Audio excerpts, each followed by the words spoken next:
official version of the Five Nights at Freddy's movie dated March 2022. Now, I can't actually, send the entire script itself, but I will be showcasing the differences it has to the final film, some snippets of the script here and there. Before I start, however, you may be wondering how the hell I got this. To start off, I am obsessed with by that I mean passionately obsessed with this franchise. And for the past year or so, I've gained a platform on Twitter because of my enthusiasm. Pretty much, if you know the friend that you can ask, I will probably know about it. The point is, I've gained this platform that's given me kind of like a pedestal to talk about my thoughts about the fandom, but also been this source of information for people. And because of that, I leave my DMs open. However, back in September of 2023, I got an interesting DM. I got a DM from someone who claimed to have the inside information about the upcoming Five Nights at Freddy's film. And immediately off the bat, I was curious, very curious. So I talked to them more and I got to know them better. So they told me their role in production, which I'm not going to give out for obvious reasons, and so on and so forth. They, over time, would give me little droplets of information. And these droplets of information all eventually ended up becoming true. And the closer we got to release, I kind of became their messenger to clarify up misconceptions or overall misinformation that was going on in the community. Then, about a week prior before the film came out, they told me something very interesting.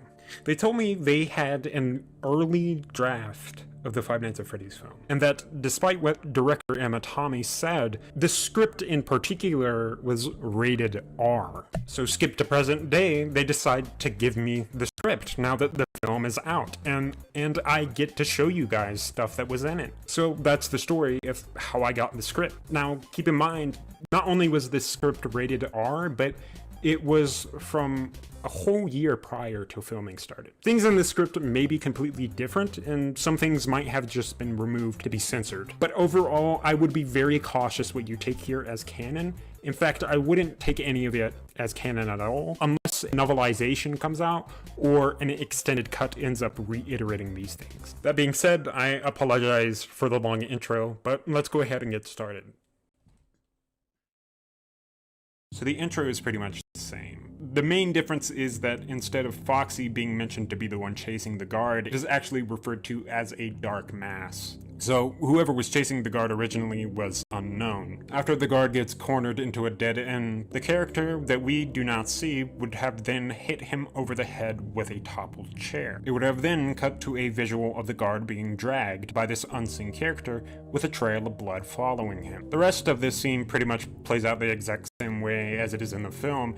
However, because this was an R-rated draft, we would have seen a bit of gore. The camera would have panned to the ground before showcasing a horrific visual of the guard's disembodied eyes falling to the ground. This would have been pretty cool to see because it is kind of a reference to the original Game Over screen from the first game. Unfortunately, the really cool 8-bit intro scene would have not been shown, and instead it would have just cut to the title card. Instead of cutting to Mike's bedroom, we would have then gone to the mall scenes with Jeremiah. There isn't really any differences about these scenes at all, except for like one thing, but I thought it would be funny to mention this. In the film, Jeremiah says this. Summer of '82, I traded a mint condition Kyle Ripken rookie for a used copy of Missile Command. That card's probably worth $800 now. I wish I could participate in that memory and actively kick my own ass. However, in this R-rated draft, Jeremiah would have said that he would have kicked himself in the balls. So after Mike beats the dude up, it would have then cut to the beginning of the film with Michael waking up. So now we are at the scenes where we get introduced to Steve Raglan. In this version of the script, it was a lot more dumbed down than what we actually got. Unlike the final film where Steve is pretty confrontational and serious toward Mike, in this he's kind of a troll. For the majority of the scenes, he's kind of just been seen pissing Mike off and trying to get on his nerves more than actually trying to help him. And the scene with him recognizing his name wasn't in this version of the script at all. Instead, there's no implication whatsoever that he actually knows Mike personally, and the only reason why he offers, Freddy's in the first place is because he kind of just straight up gives it to him casually. And in my opinion, I think what we got was a lot more impactful and better narratively. When Mike first enters after getting the delinquency notice, it plays out the same, but there was actually some more additional dialogue with Max that we would have seen. Max first tells Mike that Abby's been in her room all night and that she's been chatting away with her imaginary friends, and also that she thinks she's getting better at drawing. During this, Mike is literally not listening whatsoever. He's kind of just paying attention to the delinquency notice that he just got. So Max comes up to him and sees the notice and mentions her dog Bonesy.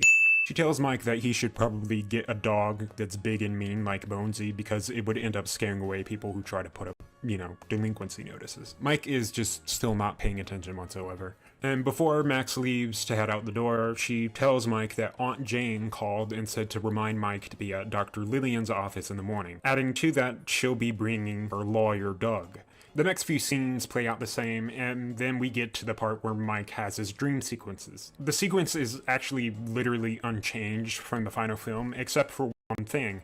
In the film, a yellow frisbee is what distracts Mike from watching his brother Garrett. However, in this draft of the film, instead of it being a frisbee, it would have been a yellow bird perched on a log that Mike would have seen through his binoculars. Upon hearing the revving engine of Afton's car, the bird would have been spooked off and flown away. The next set of changes comes from when Mike is first talking to Dr. Lillian. In the film, Mike explains that Aunt Jane doesn't actually care about Abby and simply wants to get the welfare check from the state. However, in this R-rated draft, he was going to have an extra line where he mentioned that, "I know this because it happened to me." This could imply that Mike was raised by Aunt Jane after his parents left his life.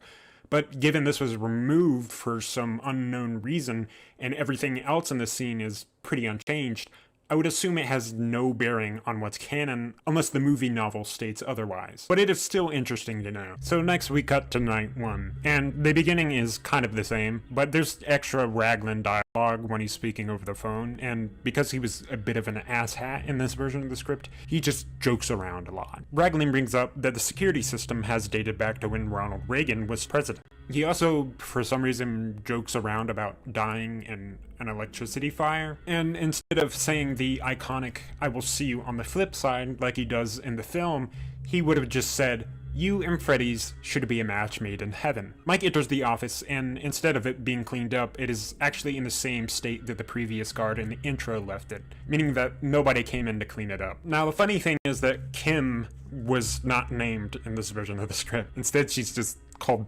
Woman. When Kim is talking about the animatronics, she would have had an additional line talking about state-of-the-art animatronics and puppetry. This got removed from the final cut. You remember that spooky Balloon Boy figurine? Yeah, that's not in this script at all. Instead, when Mike opens the locker, he kind of just picks up his flashlight in his vest. The next morning, as Mike is caressing Abby's face while she sleeps, the camera was going to slowly pan toward her desk, revealing that her most recent drawings involved the 5 ghost children, as well as a drawing depicting Garrett being kidnapped. Honestly, I don't know why this got removed because it's actually really cool. Next up is the Sparky's Diner segment, and honestly, this was a lot more boring than what we got. The cameo lines with Matt Pat were not in this whatsoever, and instead of him kind of, saying his line, he would have just been shooed away by Aunt Jane. All of Doug's funny moments were not in this whatsoever. He was kind of just told to shut up by Jane, and that was it. The only interesting difference is that when Jeff talks about possibly killing Mike, he brings up that he knows a guy that could do it. Also, Max would have brought Bonesy with her when she came to come babysit Abby. So we cut to night 2, and this is actually the part where we get a lot of interesting differences. After Mike has his first encounter with the ghost children in his dream, the scenes would play out the same with him going to the breaker to reset the power. But, unlike the final film, where Foxy stands in the flashing lights in the hallway, it would have been the ghost of Garrett peering through and looking at Mike through the corridor. Mike then would have caught a glimpse of his brother's ghost, only for him to run away immediately after being spotted. Vanessa's introduction was a bit more confusing, and instead of her just saying that she went to Freddy's as a kid, she would have lied and said that she used to work at Freddy's, and that she also helped design Mike's security vest. I don't know what the point of that is. And I can understandably see why this got cut, because not only would it have been a paradox given Vanessa's age, but it adds nothing to the plot at all. In fact, she just never brings this up again after night 2. Ooh, the break-in segments. So the break-in sequence has a lot of key differences. Initially, we were going to get a longer segment of Jeff briefing the gang on what they were supposed to do as they were standing outside of Freddy's. Carl was originally going to be bringing a police baton, and he was also established as being the son of Hank. Bonesy would have been in the truck, barking incessantly as Max is just sitting there with him. So it plays out the same, and they go around, trashing the pizzeria, but Carl's segment is actually very different. In fact, it's kind of comedic. Instead of Carl just knocking over pots and pans, he was going to pick up ketchup and mustard bottles and start skipping around and spraying it all over the walls in the kitchen. He would have been smearing it everywhere, just making a huge mess. That's until a splat of ketchup hits him on the back of the head, and he turns around to see Chica. Yeah, Chica was gonna squirt ketchup on Carl.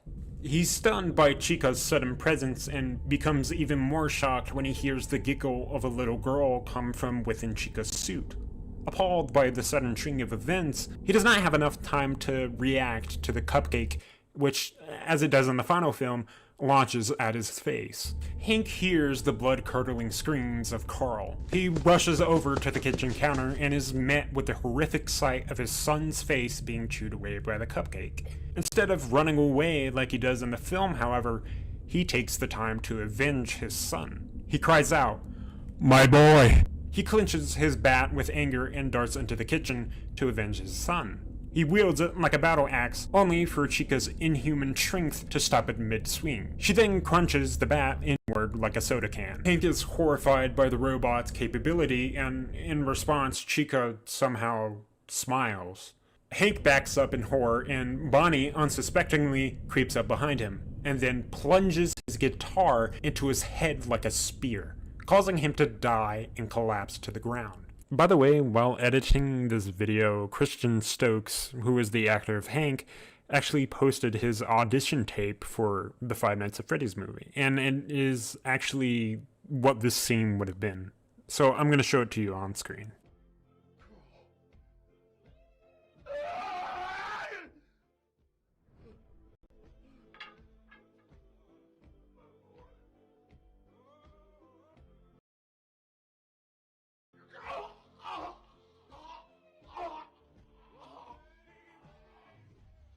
Jeff, upon hearing the ruckus in the kitchen, investigates, and he spots Chica and Bonnie as they both stand over the dead corpses of Hank and Carl.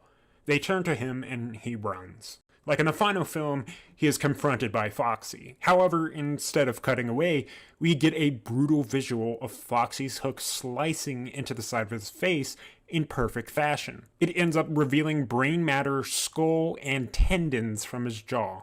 His body then collapses to the floor next to his bag of coins. Max's death was a lot more tragic. Instead of being spooked by the ghost child, she would have followed him with the concern and desire to help him. Upon entering parts and service, she would have called out and asked if the boy was okay. As Max stepped closer to Freddy, the machine would respond with a rumble of child's laughter from within the costume. She grabs a stool and steps up to look into the jaws of the bear, and the camera would have cut to a shot looking downward into the costume. We would have seen the little boy curled up within the animatronic. Unsuspectingly, Freddy would have moved forward, and we all know what happened next. So the following morning, after Mike puts his badge into the dresser, he would have retreated into his room like a hermit and opened up his laptop. After hearing Vanessa mention the missing children's incident the previous night, his interest has piqued, and using the internet, he searches for anything he can find about the incident. He finds an article named, oh my god, this sucks so much, Sad Night at Freddy's. I cannot make that up. This article has a clip attached to it with a news reporter talking about the missing children's incident that night. After Mike takes Vanessa out to the river and opens up to her about his past, he would have actually given a lot more context than there was in the final film. He reveals to her that after Garrett died, his mother tried to cope by having another child. However, when she ended up having a girl instead of a boy to fill in the missing void of Garrett, she spiraled into insanity. This caused his dad to leave, and a week after that, the mom ended up killing herself. That's pretty damn dark. Night 3 happens the exact same, and we get to night 4, but with some slight changes. The interesting thing here is that when Vanessa is seen looking at the wall of drawings, it refers to the depths of her mind as the rabbit hole. The infamous fort scene is also here in the R-rated cut. So to all those people who claim that this scene was added in just to cater toward younger audiences, sorry, but it's always been here. In fact, it was actually slightly longer in this draft. Bonnie would have actually ended up giving Abby a piggyback ride. When Mike first comes up to Ella, there actually is no description of the spring locks like there was in the final film. In fact, Ella is just sitting there and her stomach hatch is closed. Now, night 5 actually has the most differences in the entire film. In fact, the scene where Mike has the dream with Garrett and his family again plays out way differently. Instead of him meeting his family as his adult self, he would have been projected back into the dream where he relives the kidnapping of Garrett. Instead of his brother getting kidnapped and him chasing Afton's car, he would have turned around and stopped dead in his tracks at the confusing sight of his mom tickling Garrett. His mom looks up to him and says, "I told you to watch him." Young Mike approaches the table and says, "I'm sorry." Garrett looks up and speaks to Mike in a tone that is notably off. He then tells Mike to play with him and that he's been gone for so long. He thinks to himself, this isn't right whatsoever. And when he looks back up at his family, their faces are now evil and distorted. Mike yells at his family and says that they're not real. And then he hears a child's voice from behind him say, "But it could be." Behind him is the blonde boy. This time, unlike the final film, he is actually all alone. The blonde boy tells Mike that he can have this dream every night when he goes to bed. But Mike isn't buying that and says that it isn't true. The blonde boy then says, "So? The truth won't bring your brother back." The blonde boy points toward his family, but they are now gone. And suddenly time itself freezes in the forest. All the birds, all the wind, everything is in completely still motion. As Mike turns around to look at the blonde boy, the other 4 ghost children begin to emerge from the forest. The blonde boy then says that if he gives Abby to the ghost children, that Garrett will be at peace. Mike then asks the ghost children if they really do know who took Garrett, and then the blonde boy just responds if they have a deal. After Mike says yes, he asks the boy, "Who took my brother?" The blonde boy looks at him in the eyes and simply says, "I already did." The boy then extends out his hand and points at the ground. Mike turns around, and in the spot where his family used to be, there is a drawing of the yellow rabbit. Mike cries out and says that he made a mistake, and as the blonde boy is walking away, he stops and turns around just to say, "A deal is a deal." When Mike gets up to escape the torture bear and he backs up into the costumes, he would have instead backed up into one singular costume. The costume would have then opened up and out would have came Max's body. Mike then looks up and realizes that Max was not the only person in that costume.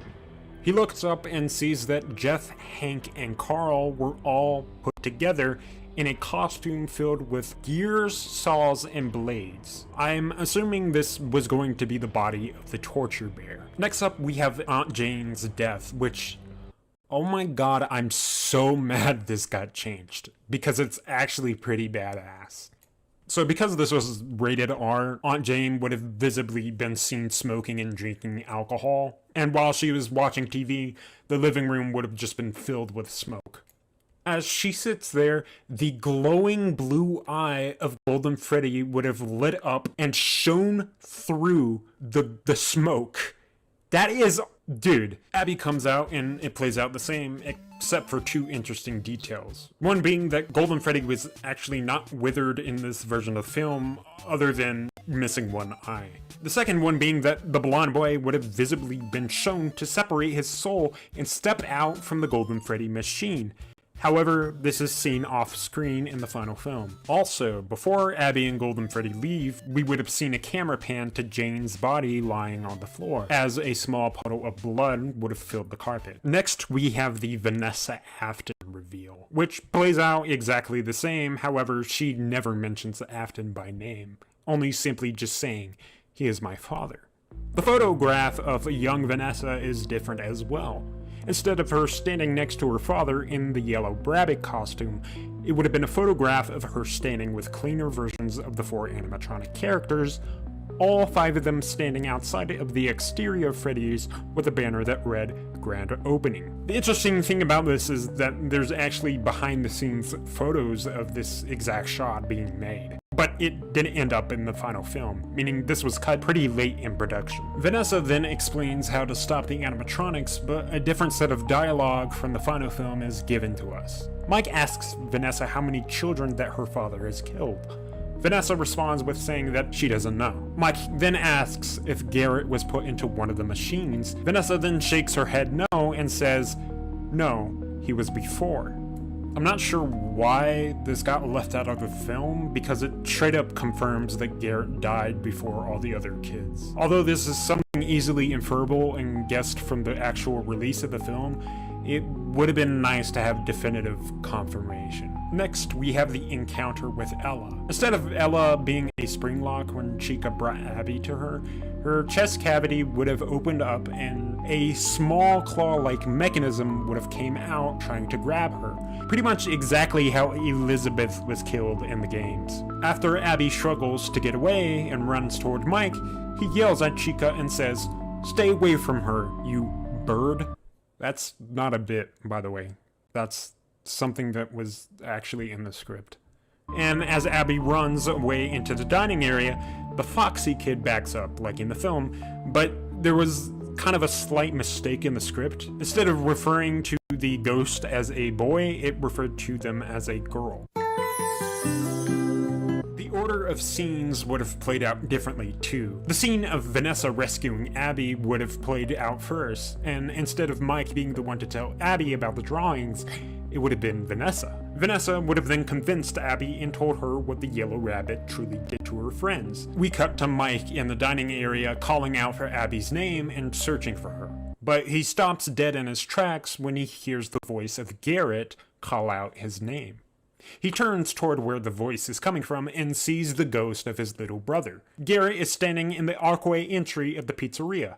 Mike is currently shocked and in disbelief, so he walks closer and asks him if it really is Garrett. Garrett does not respond and instead steps back and lets the darkness of the archway consume him. Garrett completely disappears into a void, and then this happens. Also, a notable difference about the Yellow Rabbit is that his costume is described to have whiskers and blood smeared all over him. Now, a big complaint people had about this film was how short Matthew Lillard's portrayal of Afton was. Well, in this script, it was worse, and honestly, it just makes me appreciate the final product a lot more. Afton would have picked up Mike and then thrown him into the fort that they made the night prior. The Yellow Rabbit prances toward Mike, and unlike the film, he doesn't say anything at all.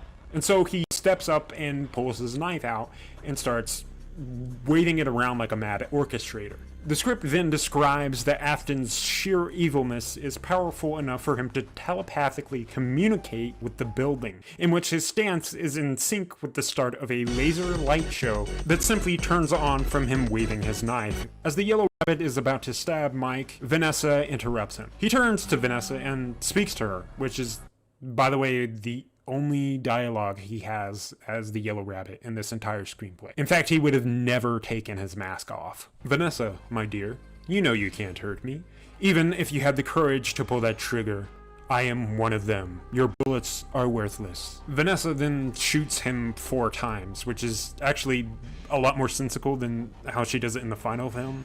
But Afton charges at her, and she misses all her shots because she's shaking so badly. He then embraces Vanessa and stabs her right in the stomach. He then stares at her dead in the eyes and simply says, "What a nasty little thing you have become." Abby then replaces the drawing, which is interestingly different in this as well. In this version of the script, it actually depicts all 6 of the children, including Garrett and the blonde boy, all being killed by the Yellow Rabbit. However, in the final film, while Garrett is still in fact in the drawings, the blonde boy is missing. All 4 of the animatronics begin to attack Afton. Foxy slashes at him, Bonnie hits him in the knee with his guitar, and Freddy pries open the Yellow Rabbit's mask, allowing Chica to literally drop a cupcake in his suit like a grenade. I don't know how Scott Cawthon expected that to work, but at some point he thought it would. Instead of the spring locks going off, the cupcake would have chewed through Afton's flesh as he screamed. The script then describes the building responding to Afton's pain by becoming alive and making a deep, hellish groan. We then get a cut to Mike inside his consciousness, and he is back in the forest as his younger self. But this time he is sitting across a table from Garrett, who is now eating a burger. Garrett looks up at Mike and says, "It's time to go." "I don't want to go yet," Mike says back. "It's time to go, Mike," Garrett says again, and smiles at him. "I forgive you." Mike wakes up and Abby is urging him to get up. He is fully aware of his senses now, and like in the final film, they retrieve Vanessa's body and all run out of the building. Interestingly enough, there is a shot that doesn't make it into the final film, in which it describes a ghostly wall of smoke treading closer to them as they leave the building. The screenplay then says it cuts to 3 weeks later, and the final closing scenes are pretty much the same. The first difference, however, is regarding Jane's fate, which is even more confusing than how they didn't acknowledge it at all in the final film. Lillian would have asked Mike if he heard back from Aunt yet. Lillian would have asked if Mike... I can't believe it's... Yes, Aunt. Lillian would have asked Mike if he heard back from Aunt Jane, in which he would just say, "No, I guess she just moved on to better things now," which I guess kind of implies she's still alive. I have no clue what the hell is going on. Anyway, the next difference is very specific and odd, because it has me wondering if there was some scrapped significance. Before it cuts to the ending shot in the pizzeria, Mike would have gotten up in the kitchen and stumped his toe on something. Upon lifting his foot up, he would have observed the object with confusion. Abby would have also asked what it was, to which Mike would say, "It's nothing." Mike would have put the object down and the camera pans up to it. The object being the security badge, but slightly dented and a smear of blood on it as, quote, "a menacing tone plays." Yeah, I don't know what the hell that means. Anywho, it cuts to the scene with the yellow rabbit and the blonde boy having a standoff in the supply room like in the final film. However, the yellow rabbit is just sitting there while in pain. He doesn't even bother to reach out like he does in the final film. The boy shuts the door and it pans back to Afton. We then hear the spring locks go off, and it cuts to black as we hear the echoes of him screaming. And there actually was going to be an old post-credits, but I was not given that because it supposedly has spoilers for the second film. So hopefully in the future I will be able to read it to you guys whenever the second film comes out. I hope you guys enjoyed this video as much as I did. Please make sure to subscribe because I will definitely be doing more videos in the near future. By the way, do not ask me anything about the second FNAF film. That's because I literally don't know anything about it. But they did tell me that the second film is in pre-production and that they should be aiming for a 2024 to 2025 release. That's not guaranteed though. Just don't take my word for that. But it is coming and should be announced soon. Anywho, toodles.